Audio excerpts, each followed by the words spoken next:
guys, I'm here. I'm so sorry. It's been a morning already. So many things to talk about. Oh my goodness. Give it like 2 hours. I want kisses now. Between Key and Misfit, that is. We got Key with first, of course, because Key was chatting with me and knew I was delayed. Caternator is here as well. It's Woof just resubscribed for 12 months, and they've been subscribed for 28 months total. Woof, holy shit, thank you so much. Welcome in. I love you, you dumb bitch. I love you, you dumb bitch. Thank you so much. Miss is here. Caternator's here. Terran's here. 2 hours of kissing. Where do I sign up? Browse. Terran's on a 3 stream streak. And Key is on a 25 stream streak. No idea, but her goblin mode. No idea, but her goblin mode might mess some of us up. Might mess some of us up next week if the hours are too insane. No, they should be. I'm hoping to stream at roughly the same times. Don't delay. Order your combination hair combo blowtorch today. What? No, Key's out of sticky notes. Someone get this man a sticky notepad stat. Tangent Turner, hello, hello. How's it going? Ry's here. You got a crazy book thing? Like, you received one, or you have a thing related to books that's crazy? 25 streak for Rai as well. My gosh, you guys. I met Taryn here, and she's amazing. I'm giving you credit for that. Aw, Taryn is amazing, and I'm so glad you guys connected. That's what we're here for, is so that everybody can connect. Does anyone love me? I'm a dumb bitch too. Peter, we love all the dumb bitches in this chat. That's what we do here. Into Club, we all love everybody. Yes, no. Wait. You received a crazy book thing. Someone discovered they've retroactively edited the Pretty Little Liars book series on Kindle to change all the MySpace and YouTube references to TikTok. Why would you do that? I forgot to ping in the announcement. Thank you, Sardonisms. I did indeed. I will retroactively at everyone. Oh my god, it's been such a morning. I think that works. I think if you retroactively add the everyone tag, it'll pop up.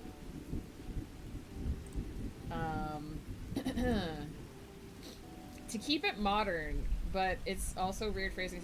You know what though? Like, you write something, you release it, and if you've mentioned something, you've dated yourself. Like, I remember reading that the guy who made Rocky Horror Picture Show was always disappointed that he included the radio broadcast in the movie because it dates the movie to specifically a thing that's happening in time, like a specific time period, a specific date range.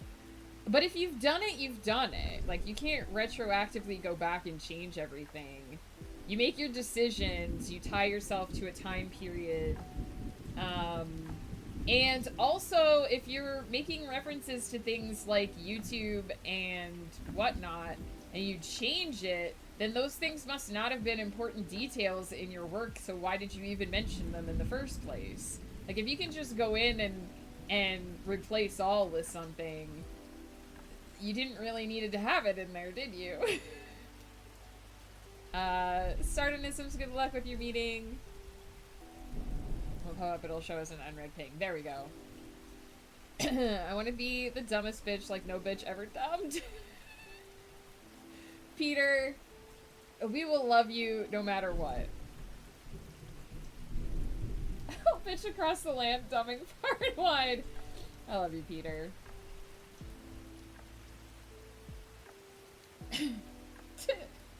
To understand the dumb bitch that's inside. That's actually deep. It's actually really deep. Shockingly deep. There's one thing I forgot to check before going live here, so bear with me. We'll just go peek at that. on the side here.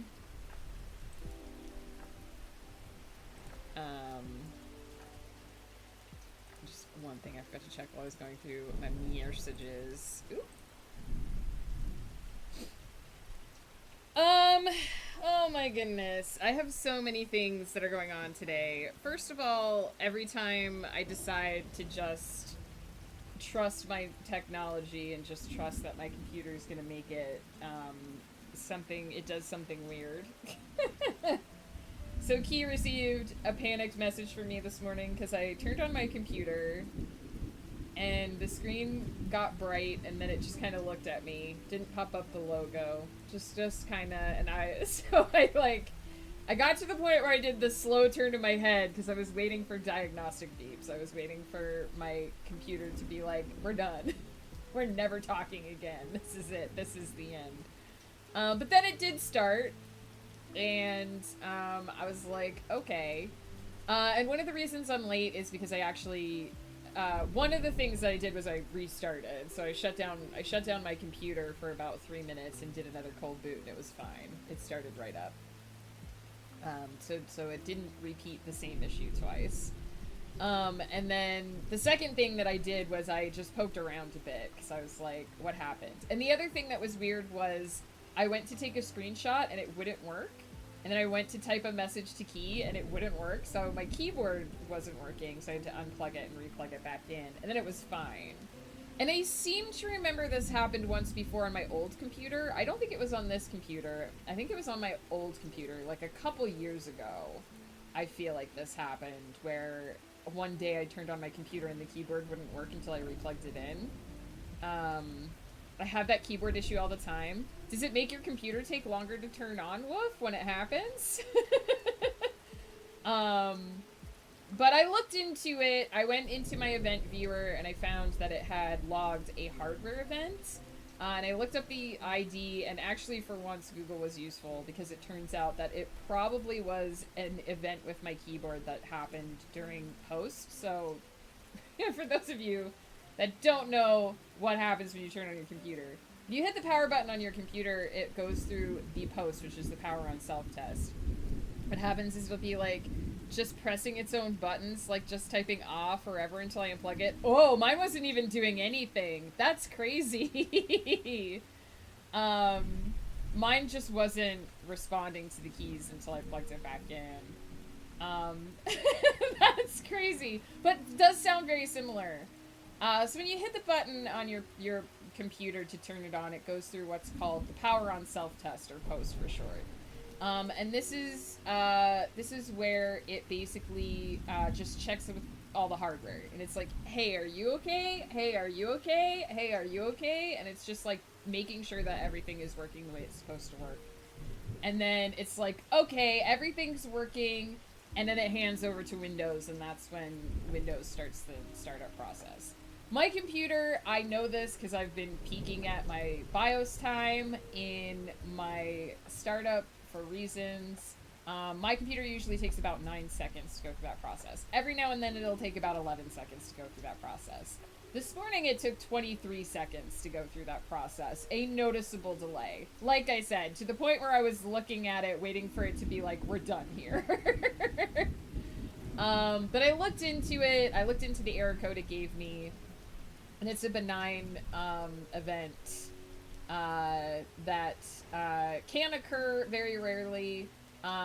Probably, I'm guessing since my keyboard stopped working, related to a USB peripheral. My keyboard just did something. It sounds like what happened is my keyboard did something weird during startup. The computer recovered from it, and everything was fine. It didn't give me a critical error. It didn't even actually give me an error. It was just an information message in my event viewer. Scriblins, thank you so much for subscribing for 2 months. Welcome in, my friends. It warms my heart that you guys are willing to be so nice to me when I've been late for stream every day this week. I don't deserve this. That being said, if you took that computer back to 2002, 23 seconds is light speed. Yeah, I I actually looked it up and it said that even with a modern computer, 23 seconds is a perfectly reasonable amount of time for the power up self test to take. Um, it was just weird because mine's usually faster than that. Hey, at least you're streaming. That's true. I did have a moment this morning where I was like, it ain't gonna happen, but it is happening. We are here. Oh, Taryn, you know what though? If things are happening, if you're not feeling the energy, you've got to take care of yourself first. And you can't feel guilty about that. You've got to take care of yourself first. If you try to stream and you're not in the right mental state for it, it never goes well. And I've done it before where I've had days where I'm like, yeah, maybe I can do it. And then I get in there and I know it's not my best. And after the stream, I just feel terrible because I'm like, I know it wasn't my best. I shouldn't have done it. You definitely got to take care of yourself first to not feel bad about it. I had a laptop in 2017 that averaged 50-ish seconds. Yeah, apparently, anything up to 30 seconds is considered, like, reasonable. Now you want to look at, like, your fluctuations. Like, I thought that something was going horribly wrong with my motherboard, is what I thought. I was instantly like, something on my motherboard is dying and I can't fix that. But I actually looked at it and the thing that triggered it's like WHEA logger or something like that. It will actually record a critical error if one of your critical hardware components has a blip during the post. So it does actually have critical event IDs for if the CPU reports an error or if the RAM reports an error. WHEA. There's a W on the front, Peter. So if it had been something critical like my CPU or my motherboard or my RAM or something like that, it would have recorded an error and I would be able to see that. And the fact that it wasn't even an error, it was just a warning, means that it was a fairly benign occurrence. If it starts happening every day, then obviously I'll worry. But it sounds like unless and until that starts being the case, it's fine. And I'm glad I took the time to look into it. Because initially I restarted my computer because I was like, what if I do a bunch of work today and then my computer won't turn on tomorrow? Like, that was such a horrible feeling. Like, I just had no confidence in my technology. So I took Key's advice. I shut it down. I left it shut off for about 3 minutes, which should be enough to do a cold boot. Turned it back on. It went back to the 9-second post time. Everything seems hunky-dory. So I at least feel confident that I probably am not going to have this problem again tomorrow morning. But I don't think I'll fully believe I won't have this problem again until I turn it on tomorrow morning and don't have it again. But, you know, Megan opening her heart and revealing her fears. Chat, what about those? WHEA. I don't know where you're getting ho from this. Anyway, thank you for bearing with me this morning, you guys. When stuff like this happens, I do like to check into it really quickly if I can. Just because I've had so many technology problems lately, and I have been basically feeling like my computer is held together by rubber bands and bubble gum. And I really did feel like there was a part of me that was like, no, just keep everything on, because as soon as you turn it off again, it's not going to work. And then there was the part of me that was like, can I reasonably feel confident in doing work today if I feel like I'm going to turn off my computer and it's going to get eaten by the void? So I do think it was a good idea to turn it back on and to dig into it a little bit. And of course I've run this all by Key, because he's the one that I like knee-jerk panic message whenever something happens. Whenever something takes 2 extra seconds in my computer, I'm like, Key, this happened. Help me. He's probably so sick of getting these messages from me. But it does seem like it's fine. It really does. Like, from what I've read, from what I can tell, he's not. Oh, Miss, I appreciate that. Because Key has gotten a lot of... In fact, there was a message I didn't even reply to that Key sent me. I have to go do a react to it, actually. I promised I would do. I promised the same reaction to all of Key's crazy theories. Where is it? Here we go.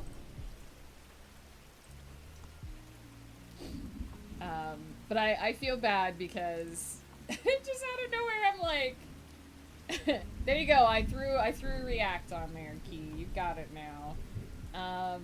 Just out of nowhere I'll be like, this happened. What do I do? Miz, how's it going for you today? Are you at work? Are you off work? Are you finished work? Are you sneaking to hang out with us? Shh, we won't tell. We won't tell because we want to keep you here. We want to get to hang out. The other thing, still working for another 2 hours. I hope it's a smooth 2 hours. Smooth sailing.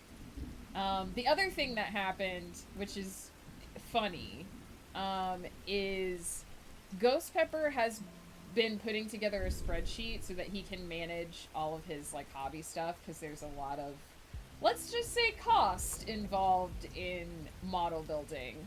And as you guys know, some of you know, on Tuesday he started building a new model for me, named Sharemi, which we are going to turn into one of my characters, Rose, from currently from the Aravalia Chronicles, but she actually has several incarnations. So the one that we're working on now probably won't come from Aravalia Chronicles. I'm still working too for the next 2.5 hours. Tansha Turner, I hope it goes smoothly. Do you work from home or do you work in the office? Don't feel pressured to answer if you don't want to answer. I'm just curious. I'm curious where people are tuning in from.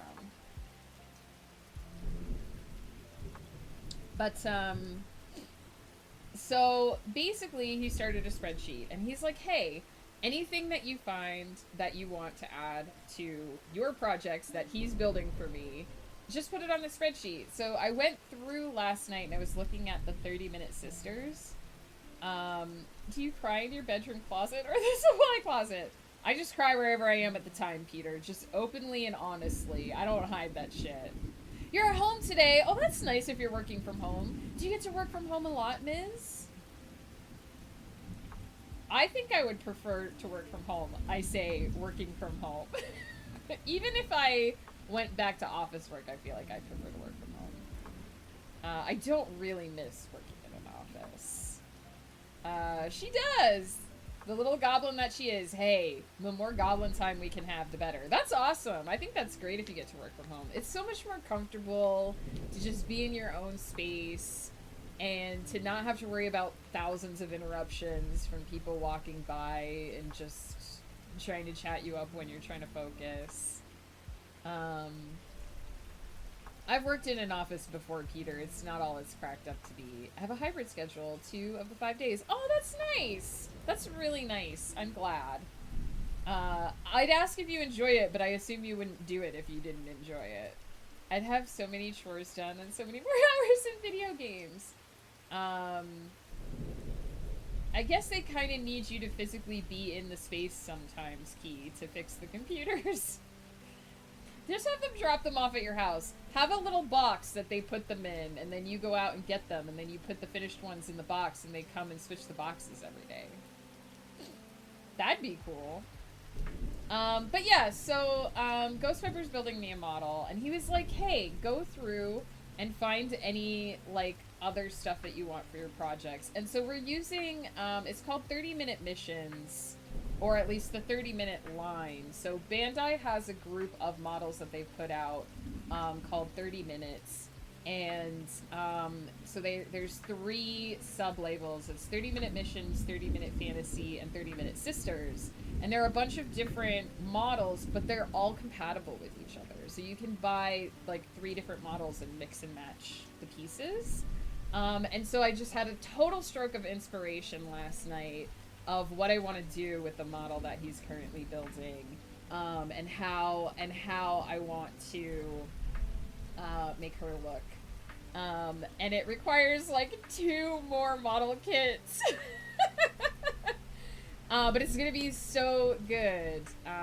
And because Ghost can also paint them, it gives a lot of possibilities. So now I have an extra model that I want to make that I didn't want to make before because I have to buy those models anyway to get the pieces for the current model. We're also tentatively working on putting together a Domerin model as well, but it's a little bit harder because they don't really make male pieces. So I have to mix and match between, like, I have to take one of the 30-minute sisters faces for him, but then all of his other, like, body will be armor pieces from 30-minute fantasy. So, like, it's interesting, but I just kind of had one of those moments where it's like, I see how all these pieces fit together in my brain and it's gonna be perfect. Um, yeah, and Ghost has offered to build stuff for me, which is really great. Because I can't build that stuff. Remember, Key, you might remember the other day when we were talking about me building computers, and I was like, I don't trust myself touching things. I went downstairs on Tuesday night to hold the tiny piece of Shiremi that's built, which is literally just her chest. It's like from here to here is what has been built. It's basically her upper torso to the boob area, from neck to boob. And I held it in my hands, and I went to lean over and give it back to Ghost, and it rolled right out of my hands, and it almost rolled to the floor, but Ghost Pepper's ninja-like reflexes caught it. And I was like, this is why I don't touch things. This is why I cross-stitch. Because when I drop something, it's all still connected, except the needle. I drop my needle a lot. The number of times I've had to get a magnet and look for a needle on the floor is a lot. I think the ship of me getting better dexterity has sailed. But I appreciate that you think that. Counseling helps heal a little bit of my brain. Your cooking helps heal my soul. I have seen lots of pictures of Key's cooking and it looks fucking delicious. Oh yeah, did I send you... I think he wanted my Bang Bang shrimp recipe. I should send that. It's not hard.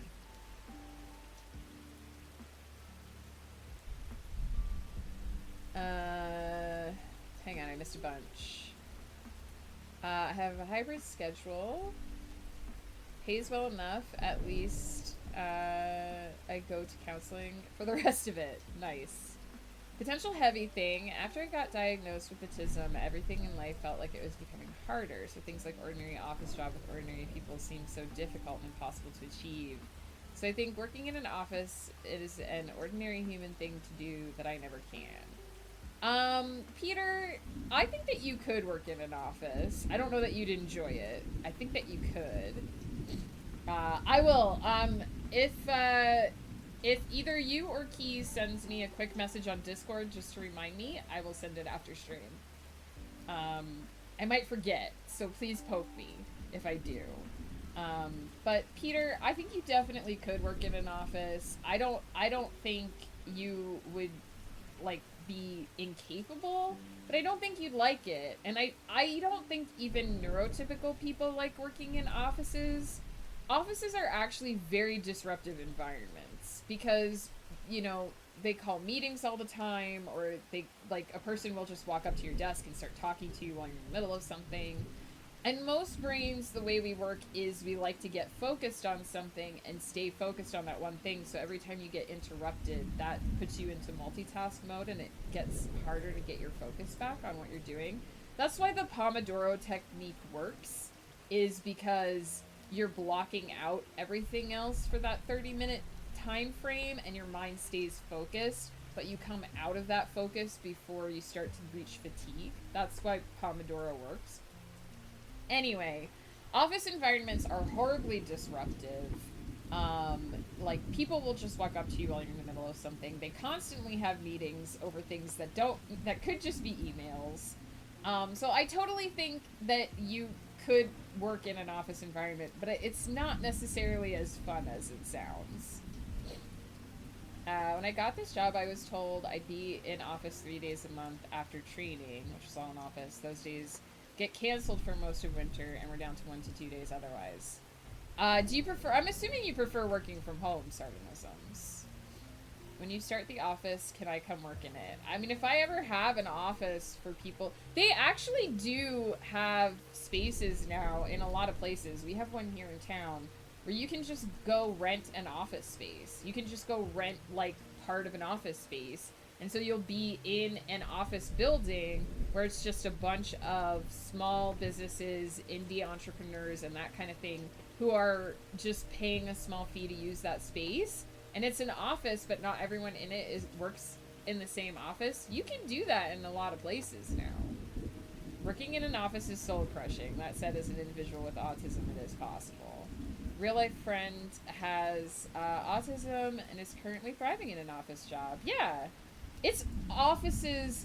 The problem isn't the tism, as you call it. The problem is the office. Office environments can either be really nice or really toxic, and it kind of depends on the people running them and the people in them. So it's hit or miss. My office job is 85% shenanigans with coworkers and 14% unnecessary meetings. Yeah, that sounds about right. And 1% productivity. I live an hour from the office. 1 to 2 days a month is just enough for me to enjoy being in a real city with a variety of restaurants and spend too much money on DoorDash, and then I have had enough and would like to stay home again. Nice! It sounds like it works really well for you, which is what everyone should hopefully get a job that works for them. That is, I do believe that the most ideal world is people getting to do things that make them happy in a way that makes them happy. And there are some people who really like office work, and there are some people who just thrive better having their own space, and they should be able to get their work done in that space. 1% making the money that kept her department relevant. Nice. My fate is getting work handed down to me that no one else wants to figure out. As a problem solver, that probably happens to you quite often, Key. I'm working my dream job, but I do not recommend it. And you know what? If it works for you and it makes you happy, that's the most important thing, Taryn. If you're happy, that's what matters.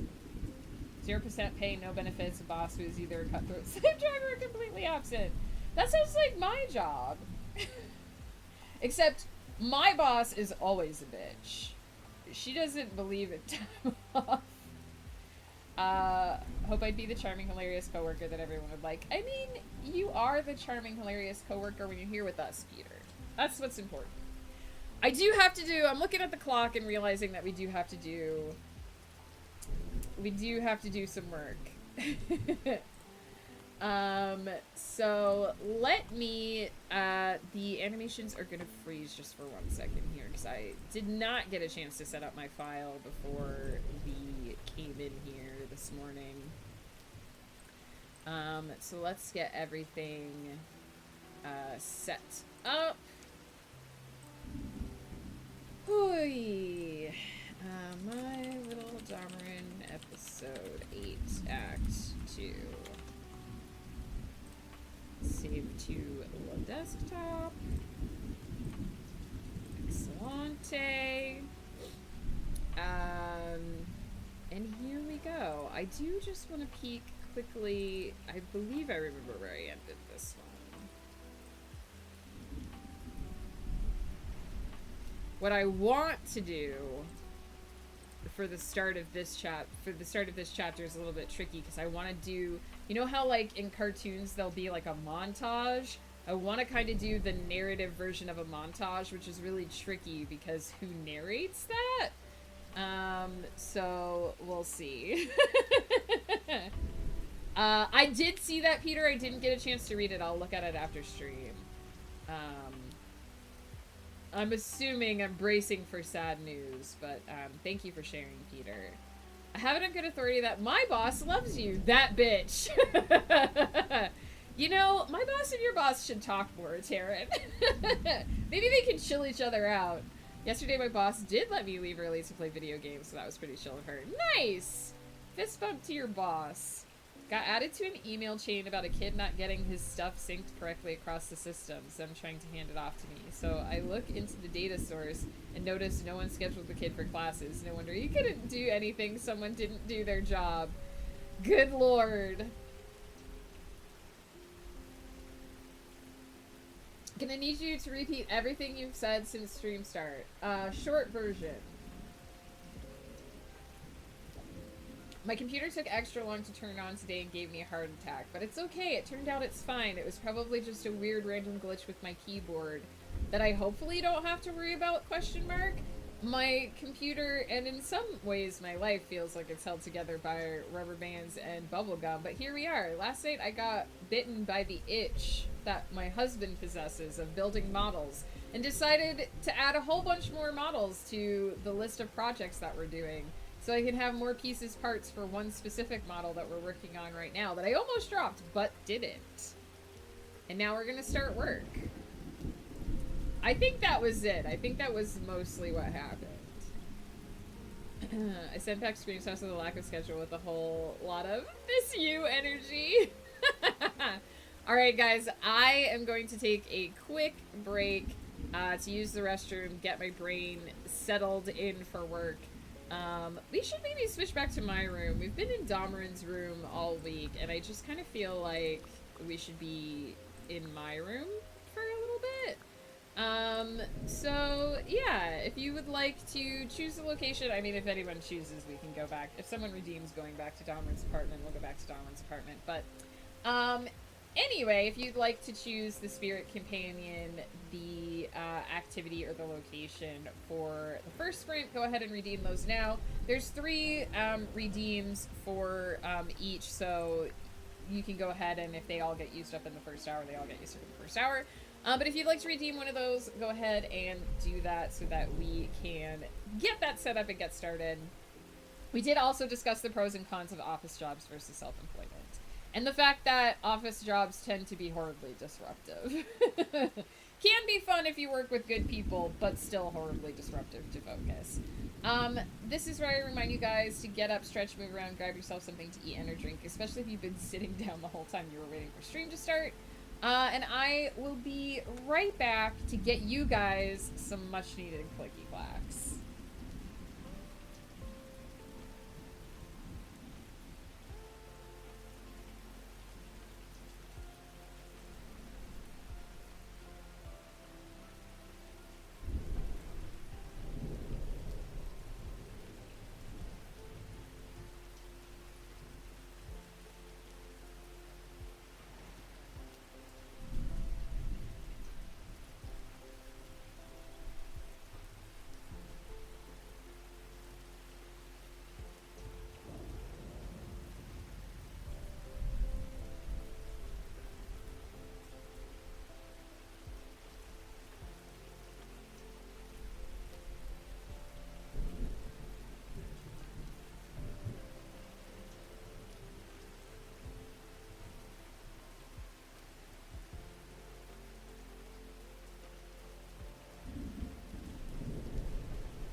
got a Chromebook covered in resin glue handed to me, like, just now?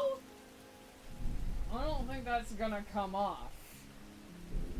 That doesn't sound like the sort of thing that, you can remove without damaging the hardware. Joe, you're just in time for work, my friend. You're just in time for the clicky clackies. The clicking and the clacking.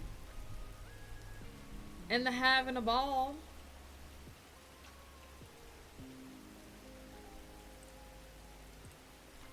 Oh yeah. That's not a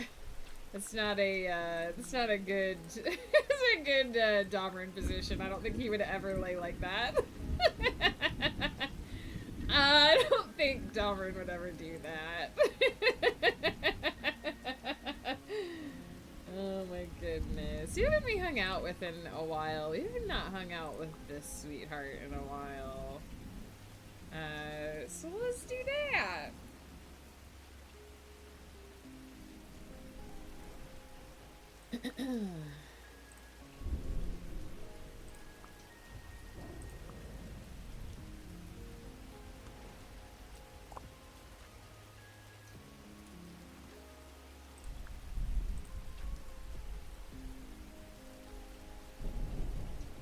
There we go.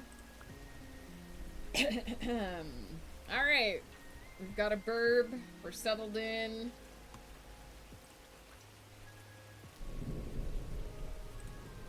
Let's do the thing. Let's see if I can create a montage via text.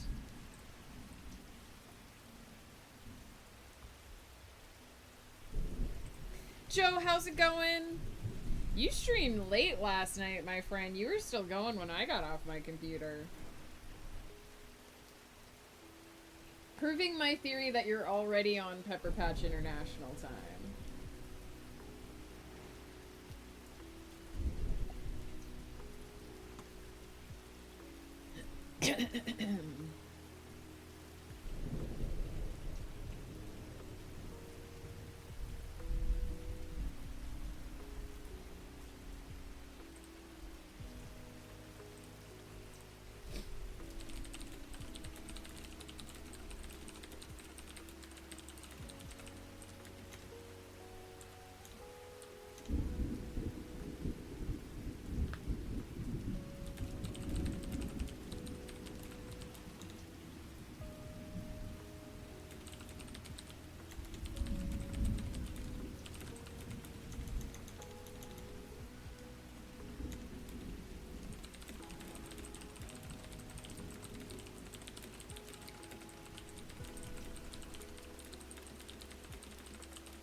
Gotta head out to pick up the kiddo.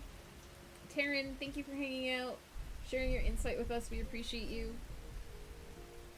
I hope you have a fabulous rest of your day and a good weekend in case I don't see you again.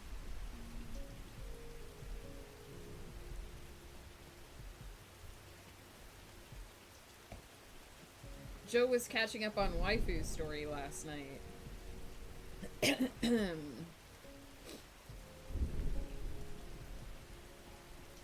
And that was after he finished off a game where he just shot like the last 6 people because he didn't care. There were no consequences for that, it seemed. It seemed like there were no consequences for, at the end of Joe's game that he was playing, just being like, whatever, it's the last day, bang.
Why can't Word figure out the word that I'm trying to spell right now?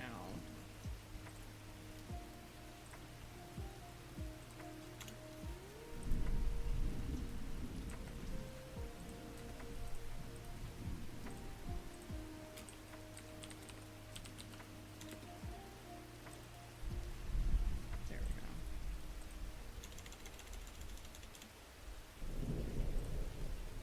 I feel like I spelled it right the first time and it marked it wrong. It did. Okay. Repetitions is just the plural of repetition. Thank you for coming to my TED Talk. Word.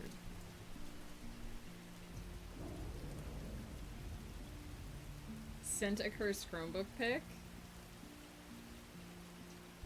Oh my god. Is this the one that's covered in resin glue?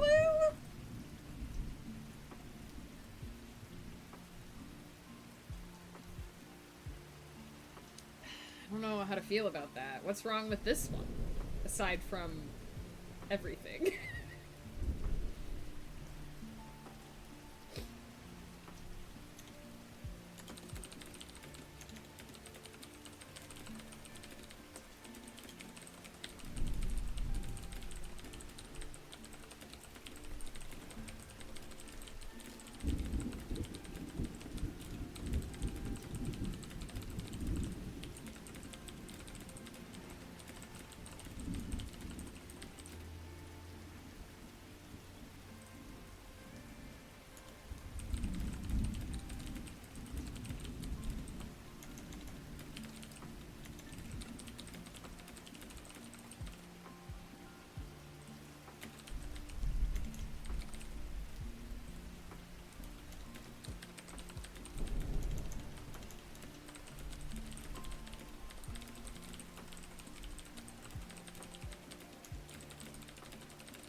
Miss.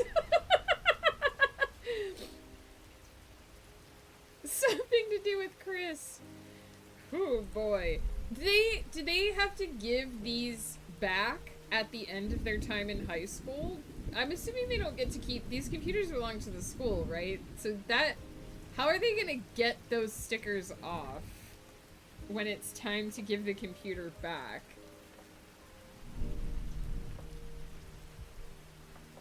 That sounds like a horrible job. They should have to do it. It can take hours to fully remove a sticker.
Honestly, only two have ever been so bad they took more than 30 minutes. Well, lucky.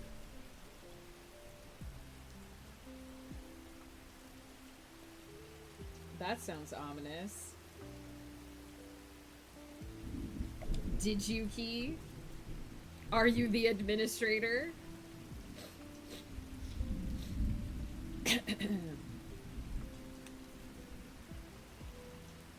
He has all the power.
I yearn for a simple life of fixing things, but they keep trying to get me to do more. I know what you mean, Key.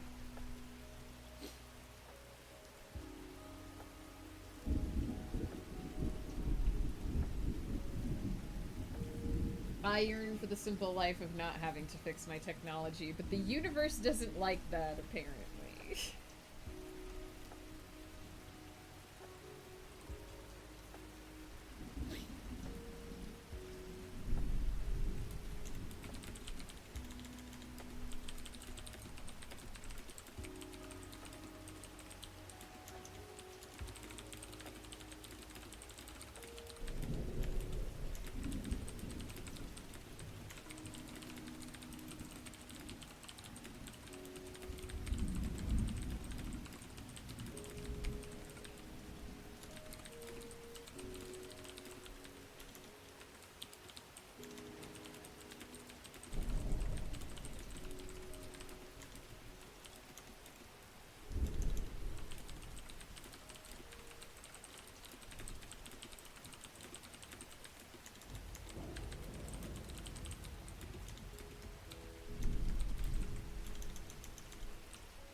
Alright, I believe I have montaged. I have montaged a montage, and now I need to settle in for the story portion.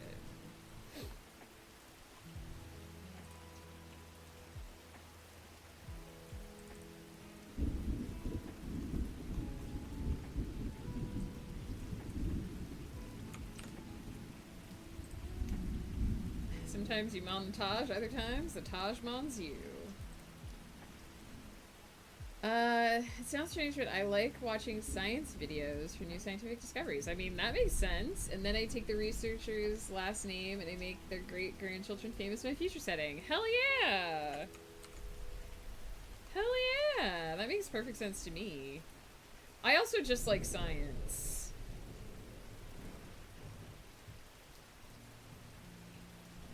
The stickers left a shadow of clean spots. This is what I'm saying. Mad Lad, hello! Welcome in!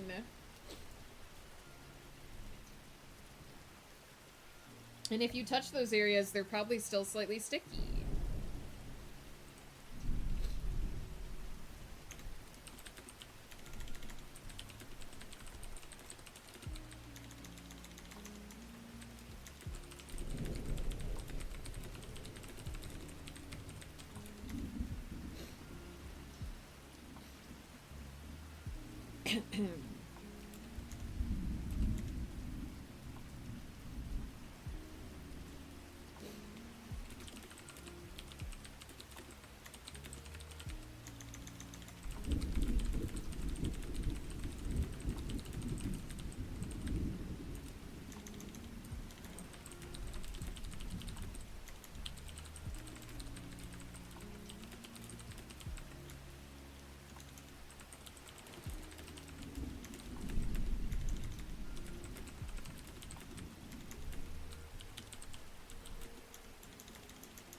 Is it bad or good that my first rule of tech support is start with the assumption that the system is working and the user is lying or wrong?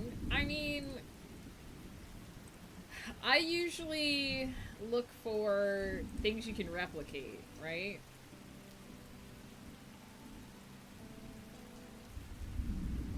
Before you can fix it, you need to see it broken.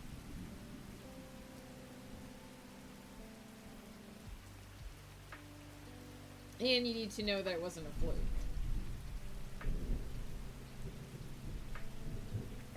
I walk into Sticky. We were talking about stickers, Mad Lad. But, you know, interpret according to need.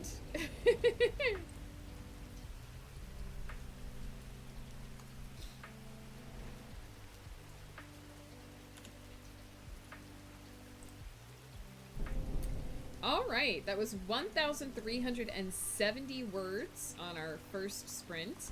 I did my little montage. I'm getting into the next bit of story.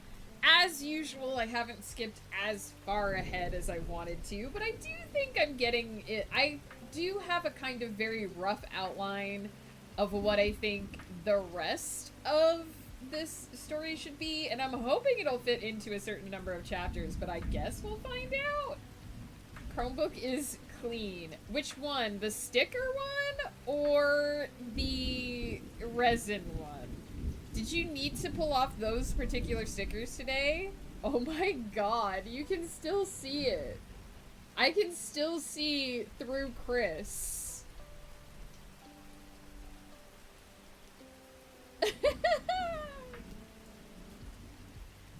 Oh my god. This is the most cursed laptop.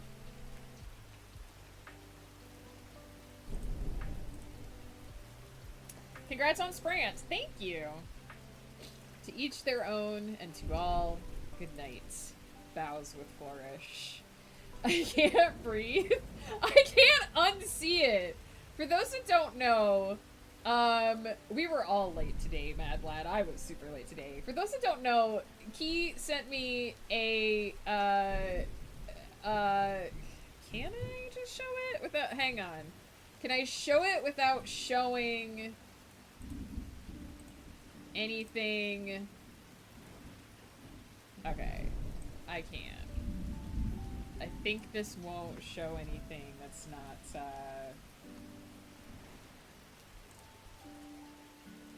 He sent me this. And this is like the most cursed laptop I've ever seen.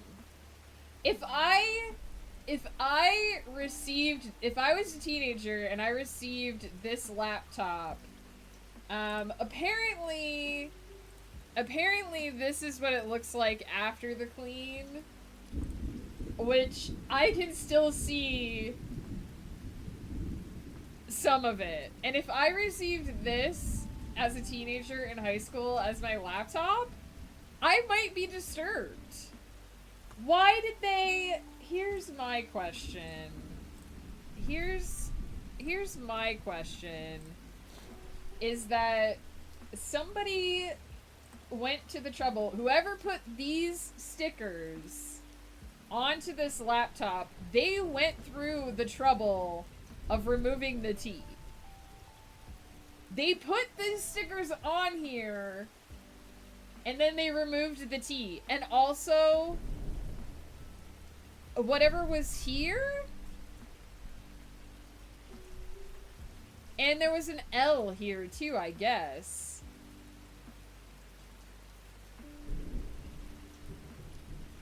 Why did they do this? Why did they purposefully put all of these stickers on here, and then why? Yeah. Why did they only take off those specific things, though? What does this mean? My last job was doing tech for schools. You wouldn't believe the nastiness those kids do their Chromebooks. Key would believe because he's living it. But yeah, this possibly the most cursed laptop I've ever seen. Why they scratched off those particular... Oh, there we go. Key has cleaned it down to the point where you can't see it anymore. Well, thank goodness for that. Thank goodness for that, Key. But still, I'm boggled by trying to understand why a teenager put those stickers on there and then partially took them off. Was it that they put them on there and then they couldn't get them off, or did they specifically, because it seems like they specifically scratched out those letters for some reason. I found cheese in a Chromebook and mystery wet in plastic bag Chromebook. Ooh. Mystery wet is not something you ever want. He did have to utter the words Chromebook demelt yesterday as well.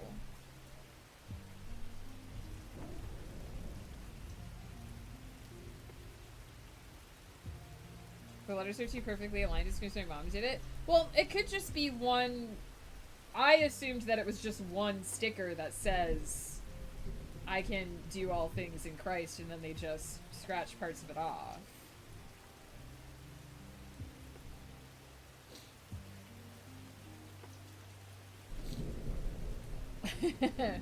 Mystery What was my nickname in high school. Ghost Pepper literally came home one day to tell me a story about, there was like a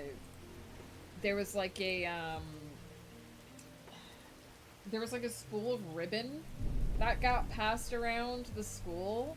I don't remember how the story started, but somebody had the spool of ribbon on their desk and the students took it, like they let the students take it, and Ghost kept encountering it throughout the day, and finally he encountered it sitting somewhere and it was damp, and he was like, okay, why is this damp? And it turned out that it was something like a student had like tied it around their finger and they tied it too tight, and then it was starting to cut off circulation, but they couldn't get it off. So they tried to dampen it. They tried to put like... They're apparently, being teenagers, the first thing they tried to do was put lotion on so that they... Damp ribbon. There you go. They tried to put lotion on so that they could like slide it off, but that didn't work. So they tried to like dampen it with water, and that didn't work. And then they finally cut it, and it's like, it's ribbon. Why wasn't that the first thing you tried? Was just to cut it? I'm just a guy, just a funny little guy. You also don't want to know the kind of Big Brother 1984 BS that every school system has installed for those things. One sticker wouldn't have had separate glue patterns. Well, I just assumed that, that's true, I guess. I just assumed that, it was a black sticker. But I guess you're right. So somebody put way more thought into putting that on a computer than I did. So yeah, you basically, in a school of teenagers, you don't want to encounter something that's mystery wet. Yeah. Ghost has been telling me too that, he worked for a school that was trying to do an initiative where they were gonna get, I think they were gonna get, like, Chromebooks for all the students, but they kept putting their, like, ear pods into, like, when you have a laptop, they kept putting their ear pods, like, in, like, on top of where the keyboard is, and then closing the Chromebook on top of the ear pods and breaking the screen. So the school is like, we're not gonna do this. We're not gonna do this. We've changed our minds. We're not gonna do this.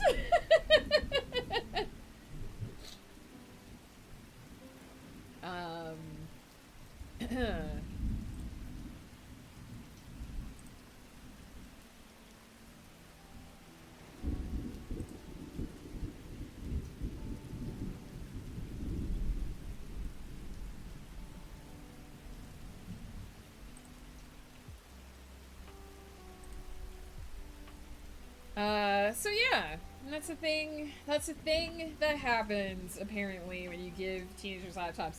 I just remember when I was in high school and middle school, you could sign a laptop out of like the library. Like there were a small number of laptops that you could sign out like over the weekend or whatever, or overnight. But these were like really old, really clunky. Like these were heavy. Like you would get it in a case and it was heavy to carry. And we never would have done anything to damage. Like, if you had taken those back damaged, you would have been in so much unbelievable trouble. Like, I can't even imagine letting harm come to one of those laptops. The pencil lead isn't too bad, though, unless they shove it into the ports. Which they do. Why? Why? I had one they tried to turn in with all the internal cards removed. What? I didn't have the heart to tell them those cards were like 10 cents each and they were charging the kids $50 per card. They ended up charging families more than the families paid initially for the Chromebooks. Oof. Oof. Guys, I'm going to take a quick break. I'm going to pause the timer. I'm going to pop AFK, use the restroom. And when I get back, we will change up our companion and whatnot. If anyone would like to redeem, we might just hang out here because it's nice and cozy and chill. But if anyone would like to redeem something and move us to a different location, a different activity, or a different spirit companion, please feel free to do so. And also don't forget to get up, stretch, move around, grab yourself something to eat and or drink if you need, and according to your needs. The more I talk about it, the less I like kids. But here's the thing. My parents taught me to respect the items and possessions of others. So it's not just the kids, you know? It's not just the kids. It's not just the kids. Anyway. I'll be right back. And we'll do more with Blackies. I also had consequences and punishments.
upon return, I see that many things have happened in chat while I've been gone. Let's see. But you see, the parents send the kids here to learn. Why should their parents teach anything? Yes, please, allow the screens to educate my child. That won't go horribly wrong. No shit, the next one I pulled out at random to repair came from the same kid. The same kid as the Chris stickers? Did it have more of the same stickers? I want to ask a question that diverts the conversation. I've been doing research into gender theorists, and one linguist, Judith Butler, suggests that language is performative, and that people choose their language to perform their identity. In the context of gender, a speaker would use feminine words to identify themselves as a woman or vice versa. However, in a wider scale, this links to gay people and stereotypical gay voices. She suggests that people put on this performance to let others around them know. Don't know if I really agree with this. I do think we express ourselves through our choice of language. I don't know if I believe that women communicate a certain way to express femininity, and I don't know that I think you can tell if a person is gay based on how they speak.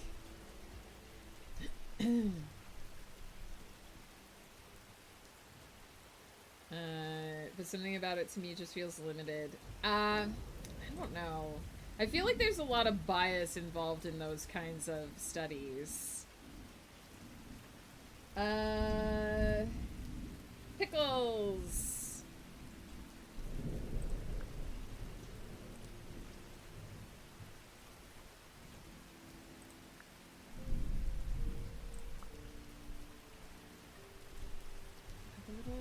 Have a little nap with pickles.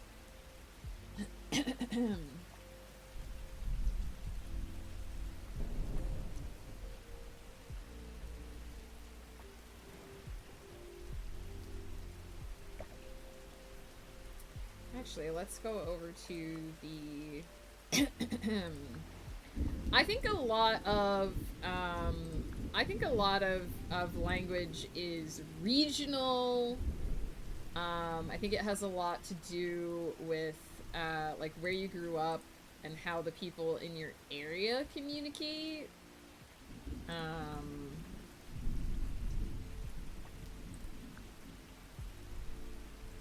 Like there are a lot of different factors, honestly.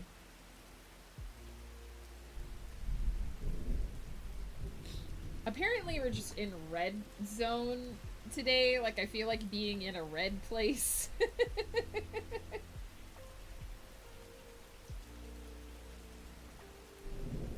Maybe I'll change it so that we have the pumpkins in the background. Yeah, we'll be in a green place this time. We'll get a little sunbeam for pickles.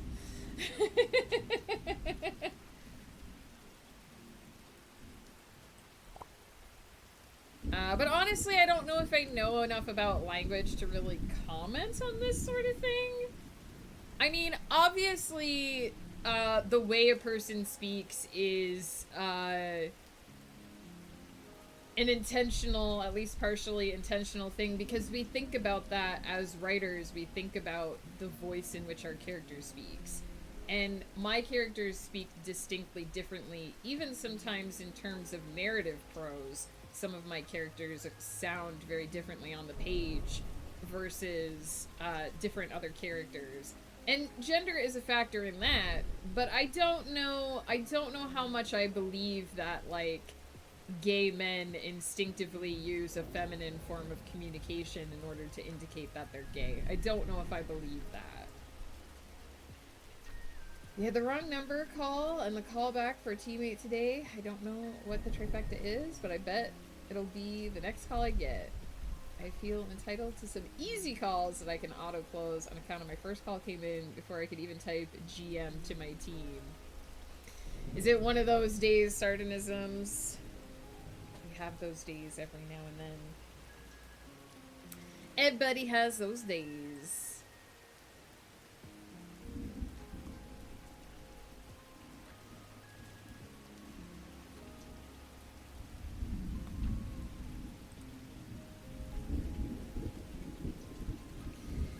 Also directly informed on their environment, the very construct of what we view as male and female is taught intentionally or incidentally. True, I guess, but I feel like you learn to communicate from both of your parents. So if you grow up in a household with a mom and a dad, your dad's communication is going to influence you as much as your mom's communication, no matter which gender you are.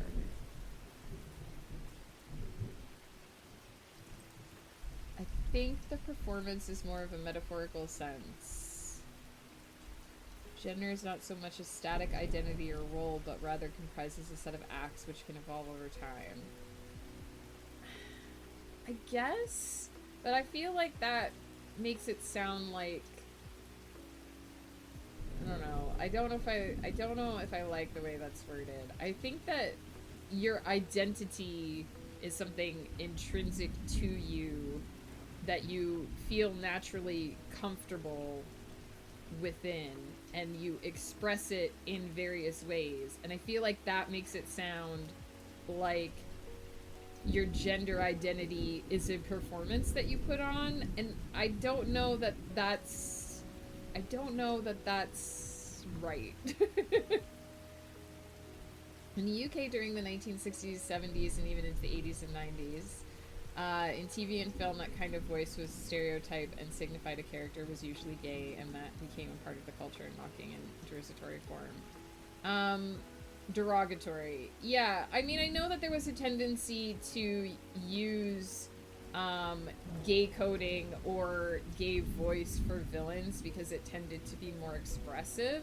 So this definitely not nothing, but I don't know if I agree that we're just performing our gender to people. I don't know that that makes sense. I stand by the most recent approach I found, which states that gender plays no role in language and is rather contextual. That makes more sense to me, but I've never studied language, so their theory was published in 1988. Interesting. It reminds me of a meme I saw where imagine if you were dating Gollum and he takes you home to meet his parents, and as you walk in, he stands up straight and starts talking normal. Yeah. I use the they pronouns online as she pronouns in meat space because I don't have inherent dysphoria with my body. I get it from what I feel reflected back at me from people perceiving me. And people I talk to in meat space, I trust to be perceiving me instead of my femininity, I think. I'm not sure this is the right wording. No, I mean, I have to unleash the timer and let it go, but that makes sense to me. I feel like I've had this conversation before, and it's like, I don't typically introduce myself and give my pronouns. And one of the reasons I don't do that is because I do feel like there's a perception and a bias associated with pronouns.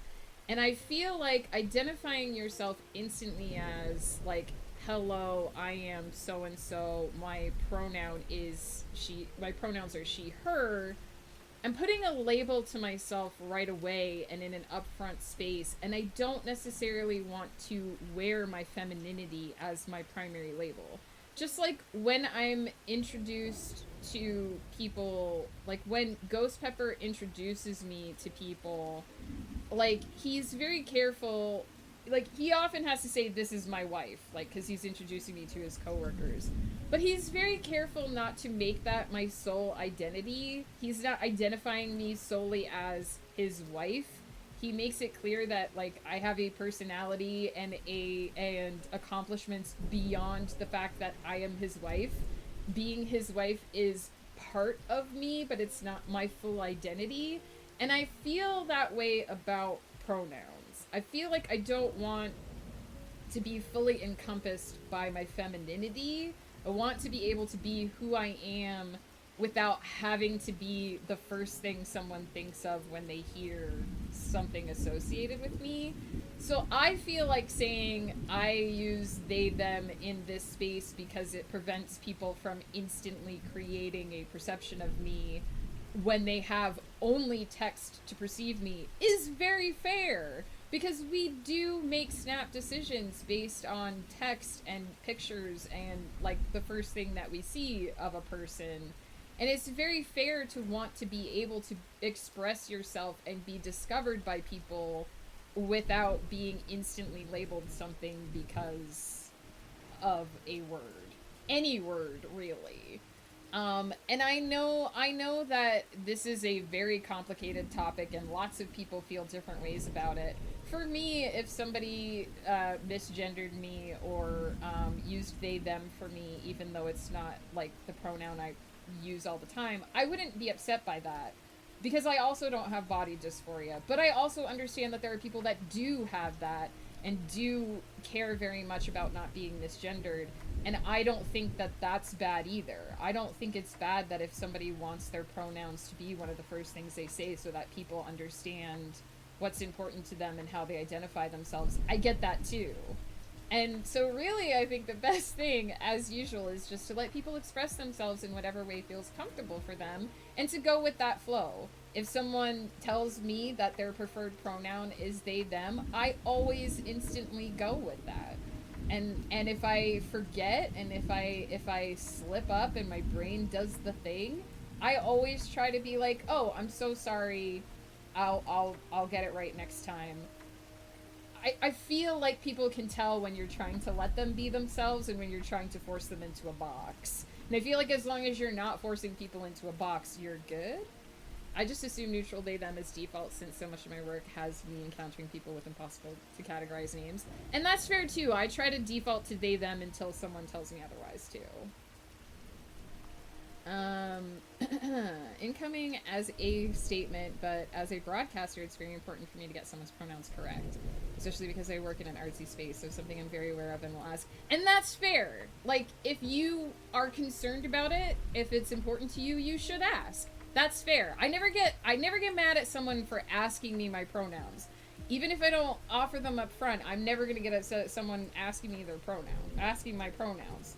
And I do try to ask other people when I'm not sure as well.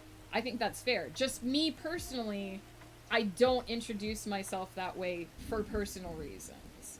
As a creator I used to talk to a lot, and the first time he referenced our conversation on stream, he called me he, and I was honestly happy because that meant on some level he was viewing me as more like him in some way. Which that's probably weird. No, I mean, I get that. Just a nice, easy conversation. To ease into the last 11 seconds of break. That's why we're paused. The FBI was very clear that I'm not allowed to put people in boxes anymore. You know what? Fair. You guys can keep having this conversation. Obviously, I'm gonna go back to clicky clacks. You're right though. It is a great conversation, and I appreciate, I'll pause one more time. I appreciate that the people in this chat are mature enough to have a conversation like this and to be civil and accepting and just generally good. Because I've been in chats where a conversation like this could not happen, and I appreciate that this is one where it can.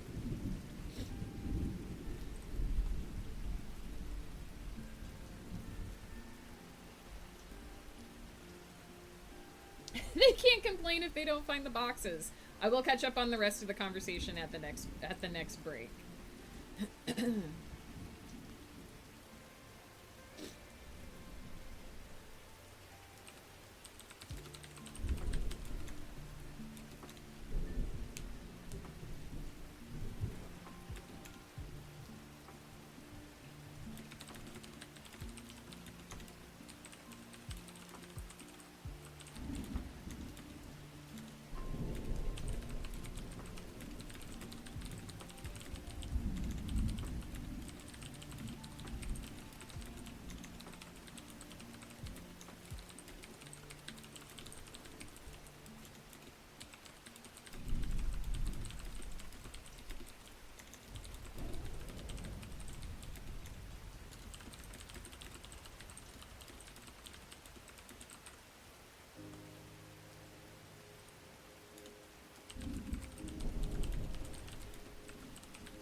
I also always wish to know people's pronouns, even if I don't volunteer mine, like, instantly.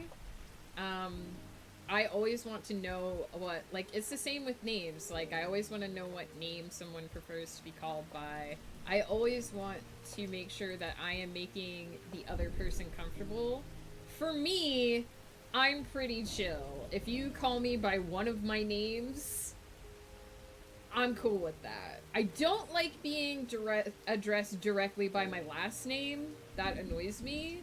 But if you get my first name or one of my nicknames, we're good.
Cutler is my married name.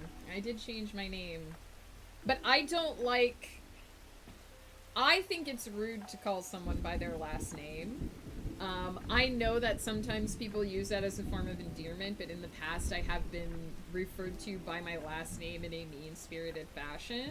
So I find it to be rude and I associate it with being rude.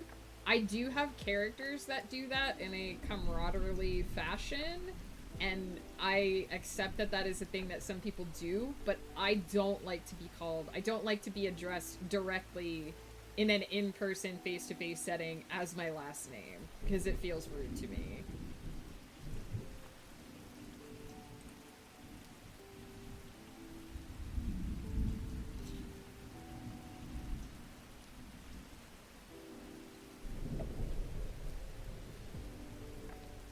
I also have kind of disowned my maiden name, so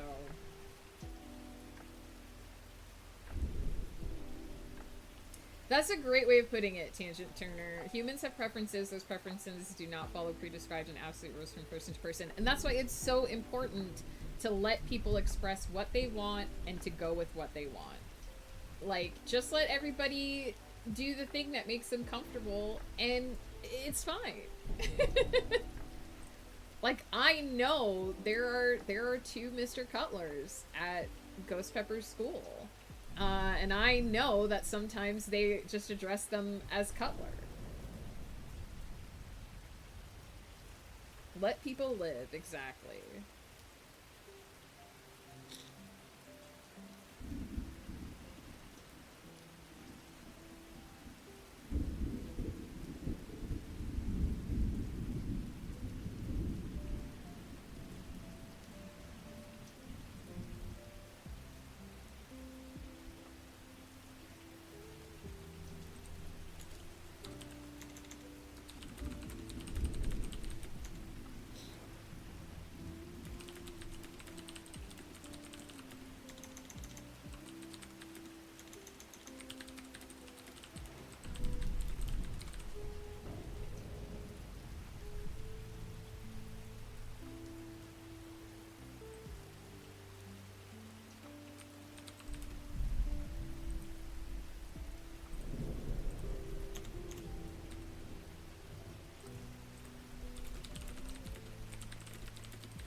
Miss has been kissed. Good.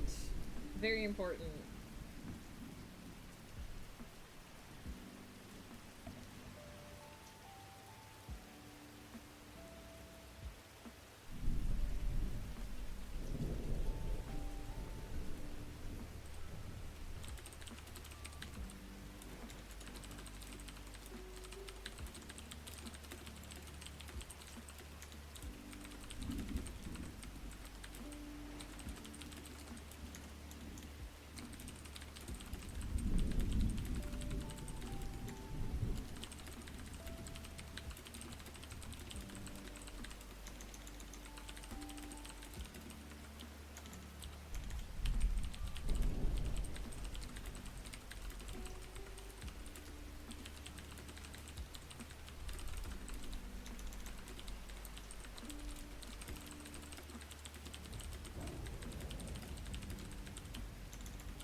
We are at 2,849 words, which is slightly behind where I wanted to be. I really wanted to be at 3,000 at the end of this sprint, but I did have to go back and fix up. I got a little tripped up when I first started.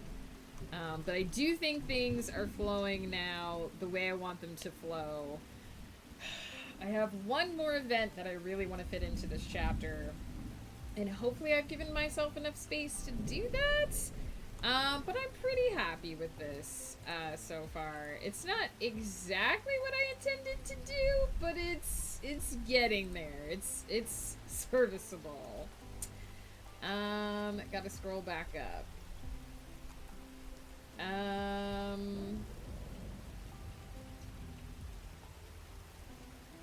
So no Meg, but for sure Megan. My close friends call me Meg, and I answer.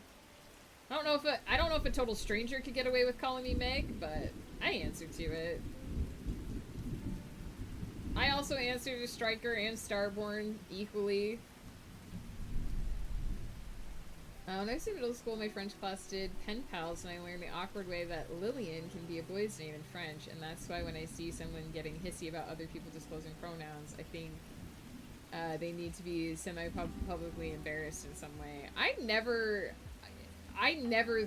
like, get upset about people talking about pronouns. I don't offer mine, like, initially in conversation, but I don't mind discussing them.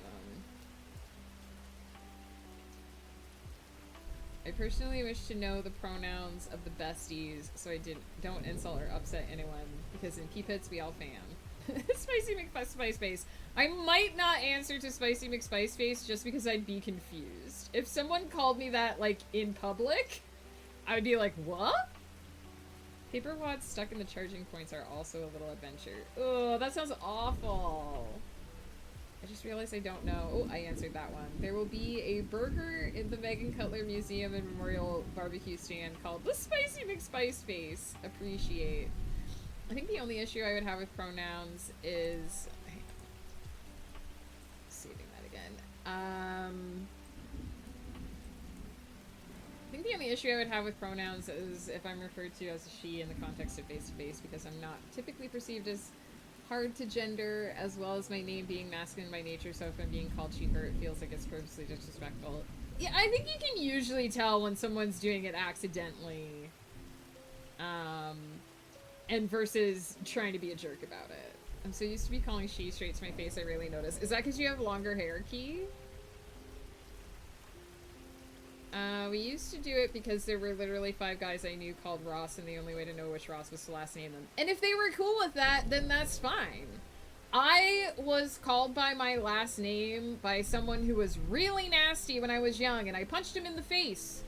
So, you know, true facts. I punched him in the face. Right there in summer camp.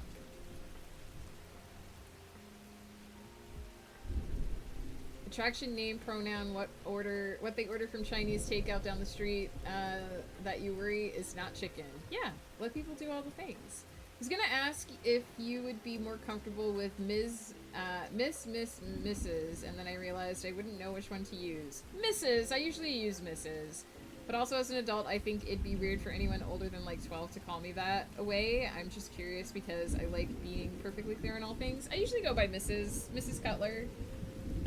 I wouldn't be upset if someone mizzed me just because they weren't sure. Like, again, it's that if someone approaches me with the neutral and I don't mind, because then I can just say what my preference is. But I usually get introduced as Ghost Pepper's wife, so people usually know that it's Mrs.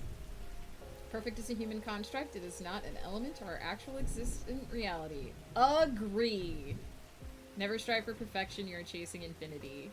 It's always interesting to hear how different people's experiences are, because using someone's last name has always been a sign of respect. For example, teachers or writers in literary essays growing up, it's always... If someone calls me Mrs. Cutler, that's okay. I mean just calling me Cutler, without any honorific. That I find to be disrespectful. Then always first name if I knew them directly. Here, they often call teachers sir and ma'am, which wasn't something we did in the place where I grew up. But in Canada, it's very common, which to me was always weird, but now I'm used to it. I feel like going with Star would be most fun. I'd answer to Star. In that instance, that school policy is determined by the Board of Education and the principal and vice principal. It's a historic professionalization that they're forced to keep. Getting out of the high school, Mr., Miss, Mrs. was a big change for me because 7 years of primary school and 6 years of high school slaps into us that that's how we address adults.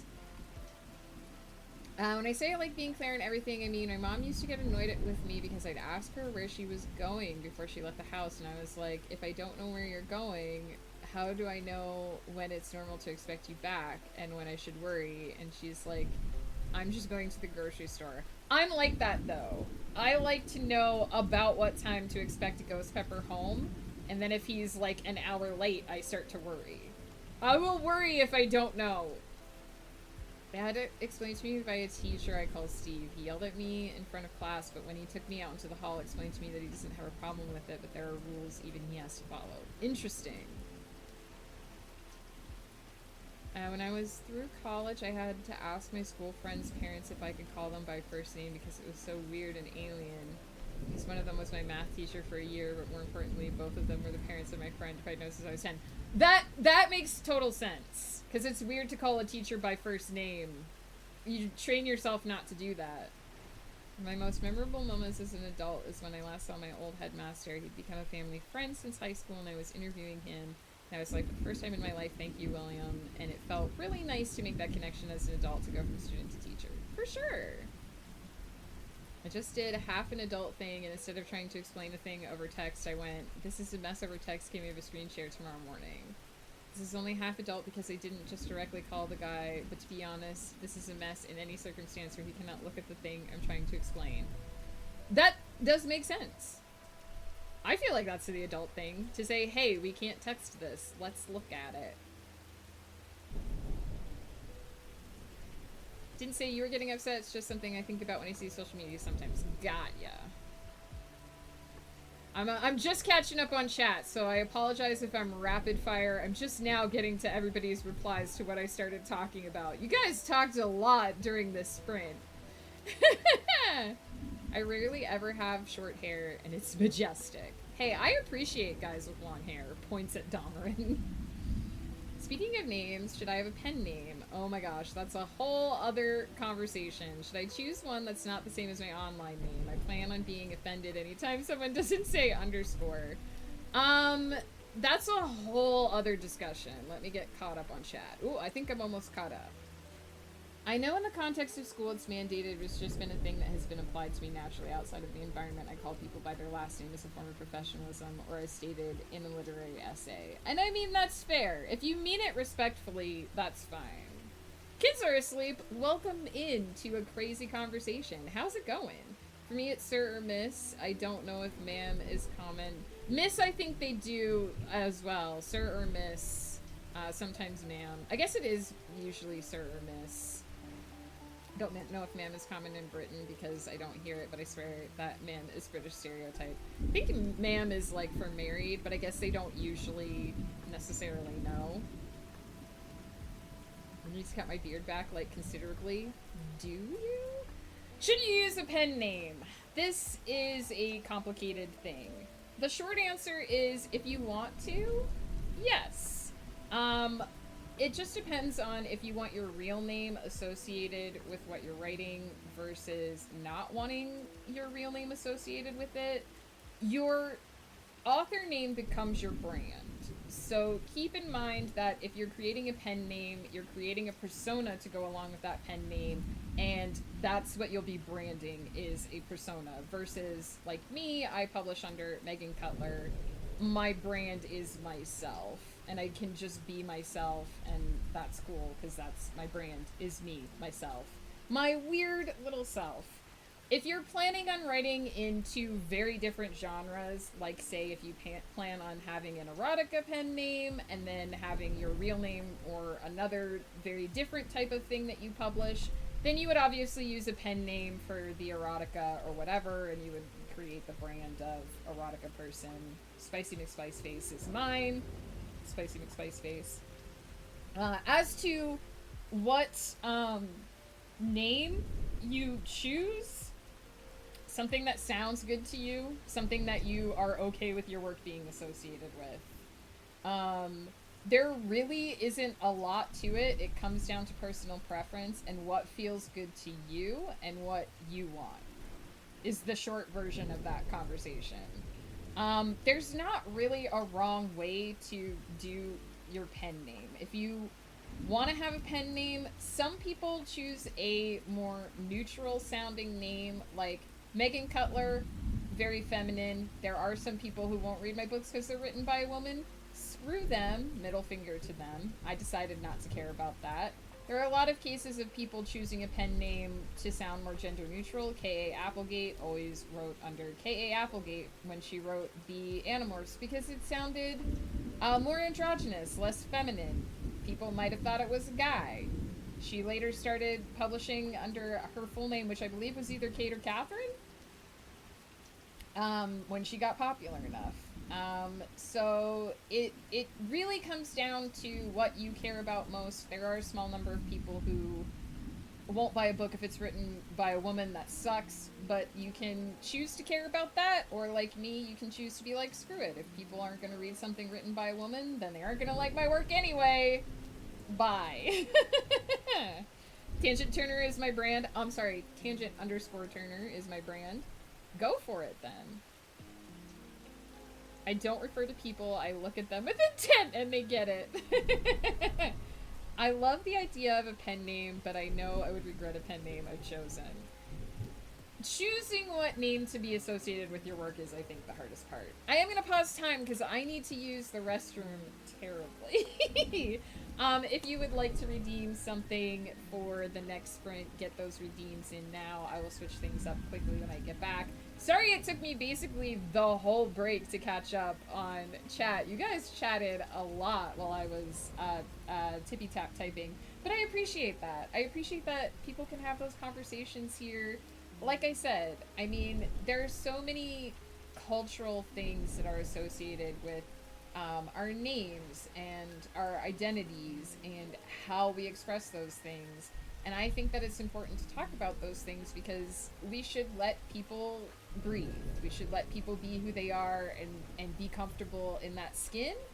And the more we do that and the more we talk about that, I think the easier it is for people to accept that and normalize it. And I do think there were a lot of stricter and more rigid forms of address and formality when I was younger that I think we're sort of releasing now. And I think that's good because I think that making people fit into a box that makes them uncomfortable is bad, and letting people be happy with how they feel and who they are, that's good. It's great I just seemingly appear in classrooms and stare at the teacher, fix their problem, and then walk off. It messes with them so much. The kids must have stories about you, P. I will be right back. Don't forget to get up, stretch, move around, grab yourself something to eat and or drink, and we will be back for one final sprint.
They do have key lore, and they've been pretty funny to hear when they get back to me. Apparently, I can fix anything and I know everything. That sounds accurate to me.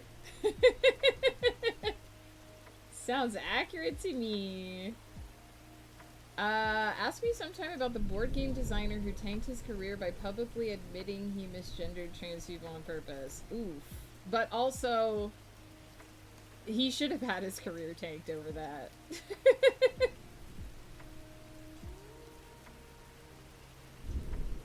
Just making sure I didn't miss anything, because I did miss a few things first time. Kids are asleep, how's it going? What is up? I know I've said this before, but when I started radio, I seriously thought about a stage name, but then I realized I'd never remember my stage name because I have trouble remembering my real name, so I just use my real name. Fair. And if you have a number of names, it does get increasingly difficult to remember which one you're supposed to be using at the time. Trying to do some magazine podcast admin stuff today, then back to writing. Good luck, kids are asleep. There's always a certain amount of admin stuff that does need to be done, of course. And I hope it goes smoothly. Let's go to the kitchen to type here at the table. And let's hang out with the other burb. We don't hang out with our burbs very often. Have you ever accidentally said Spicy McSpace's name on stream? No, because it's not a kind of name that I would ever... It's so unrelated to any other form of name that I would have no reason to say something like that.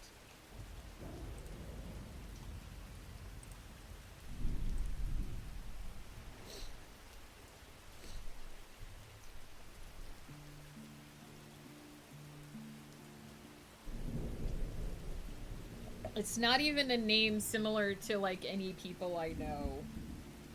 I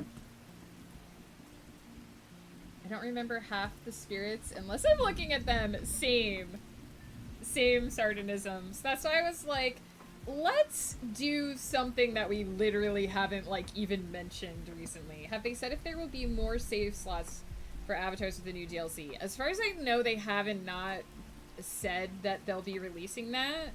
But usually, if they do something like that, it'll be released for, like, the base game, too, so you wouldn't have to have the DLC to have it. It's the same as my real name. I'm Spicy McSpiceface in real life. Spicy McSpiceface or the real name of Spicy McSpiceface? It gets hard to talk about Spicy McSpiceface because there are layers. You just get so used to rattling off contact numbers and emails, so you get into a groove, and my own number has popped in a boop. Out it goes. I know that. Well, Spicy McSpiceface is a very unique name, so I'm sure that nobody else had that name in school. My name, Megan, everybody had that name. I went to school with like 12 other Megans. But I know I've done a handful of times is instead of giving out the station's phone number, giving out my own. Thanks, Peter. I've rattled off... Once you get into a phone number, you just rattle it off, right? You guys don't know 20 Spicy McSpicefaces? Only one, apparently. Megan is still common? I don't doubt it. I think it's one of those names that come... Like, names come in cycles, and I'm not really surprised. I believe Megan is a Welsh name. I was told when I was in England by a Welsh lady that Megan is a Welsh name, and that I spell mine properly. Properly Welsh is what I was told.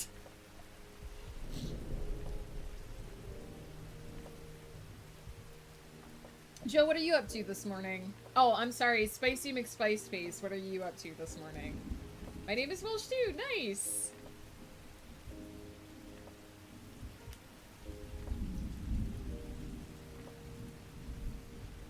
Alright, final sprint time. Let's finish the scene. Just woke up. Were you dreaming of waifus, Joe? You played a lot of waifu game yesterday, and you shot a lot of people in that other game.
I just typed numble instead of nimble, and I needed you all to know about that.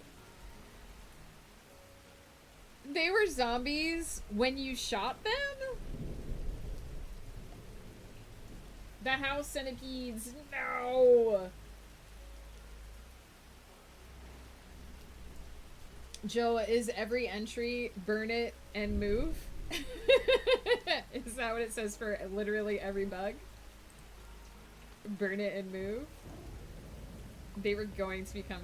Now, I watched you play the last day, and you were like, it's the last day. Were you absolutely sure that everyone you shot was a zombie, or did you just kind of be like, eh? Oh, you mean you have an encyclopedia that you use to squish bugs, not an encyclopedia that tells you how to kill bugs. I got ya.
Okay, well, someone must have butt dialed me and then realized because that hung up before I could send it to voicemail.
Time to run off and do the things. Thanks for hanging out, Scriblins. Good to see you. Thanks for hanging around. I do a sausage roll away from bugs and throw the encyclopedia at them. I see. I was like 85% sure. Okay, fair. Amaya, hello. How's it going?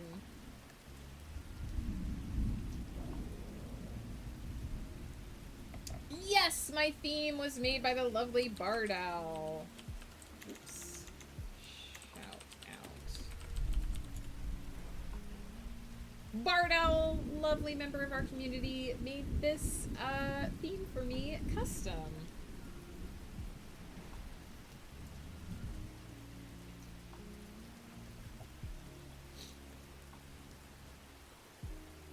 She did not make the transition. I bought that, the cloud thing. I did buy that, but everything that you see here on this lovely screen was made by Bardow, except for the Megan T and the Domerin Grumpy. Those were made by Misfit.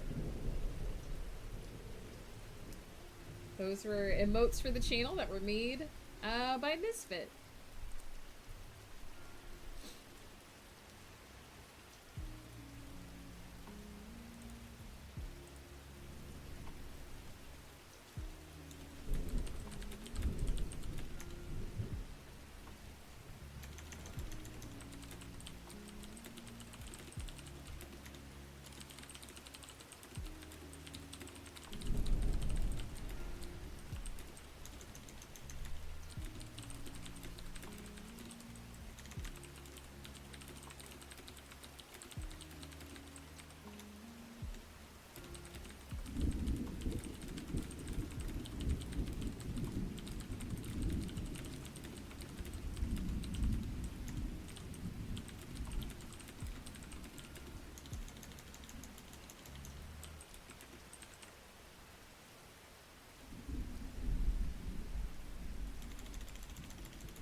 All right.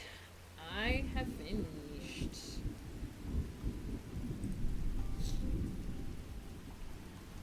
We're at 4,372 words, so keeping pretty consistent with how this story is turning out.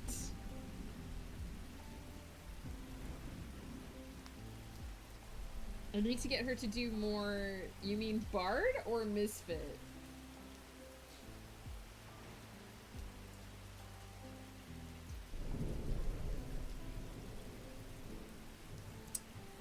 Oh my goodness.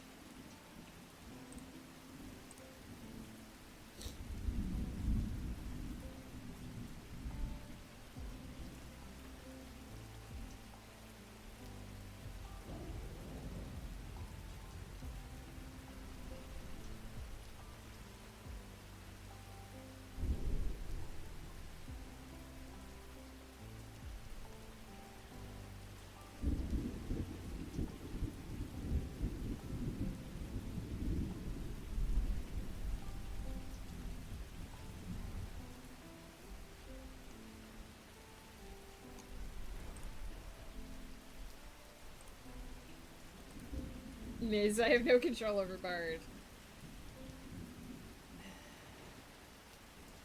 I need to commission some animated emotes. I've been meaning to do it for like a year, and it just has not happened.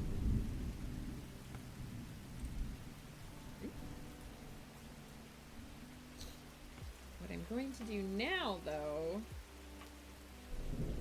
since we are at the end of sprint here, is I am going to, because I am running very late today, I'm going to open my Twitch and see who do be streaming so that we can do a raid.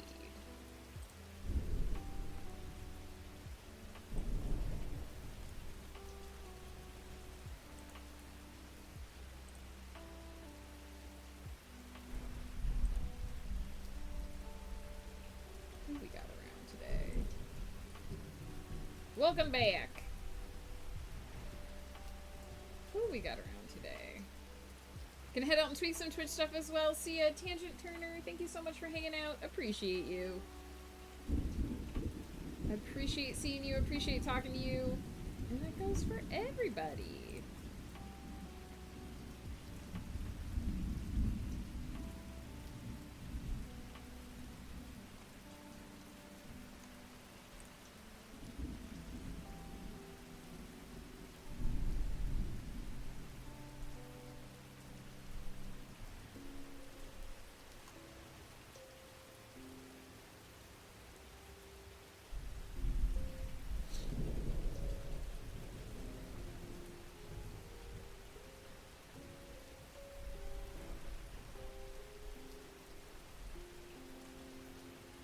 Wait, what? You getting Miz started on emotes for what?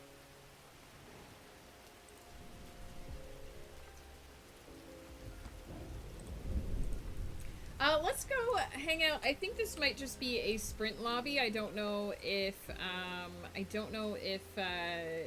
if this streamer is on voice today, but let's go hang out at Cat's Chaos Cafe. We haven't gone over there in a while. It looks like they have just started and are getting some stuff, some sprints going.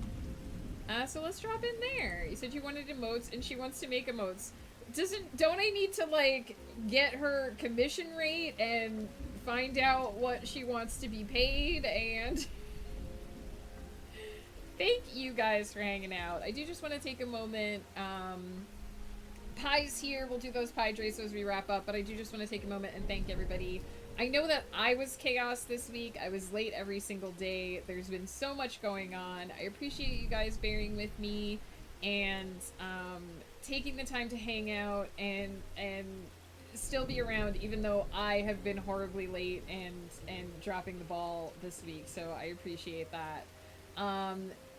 For more of me, you can find me tomorrow night, Friday at 7:30 PST PM. I will be doing golf with your friends over on Ghost Pepper's stream. There will be drinking involved, I'm sure.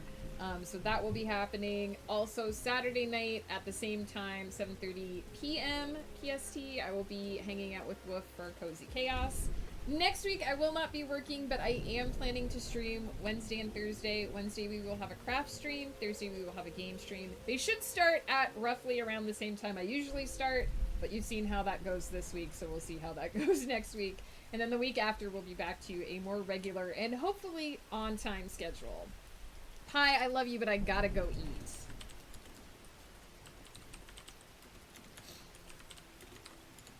I'm gonna do these hydrates quickly. 1, 2, 3, 4, 5. They will ring us off here.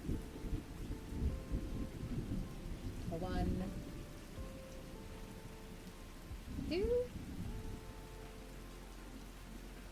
3, a 4, a 5, and a final save reminder before we head off into the blue. Guys, please remember to take care of yourselves. Remember to eat, to drink, to sleep, to get up and move around from time to time. Take your meds if you need to take your meds. Remember that you're awesome, because you are. And that I appreciate the hell out of you. Sardonisms, thank you for that 20 stream streak. See you next week for the chatty times. Count Megan. That's right.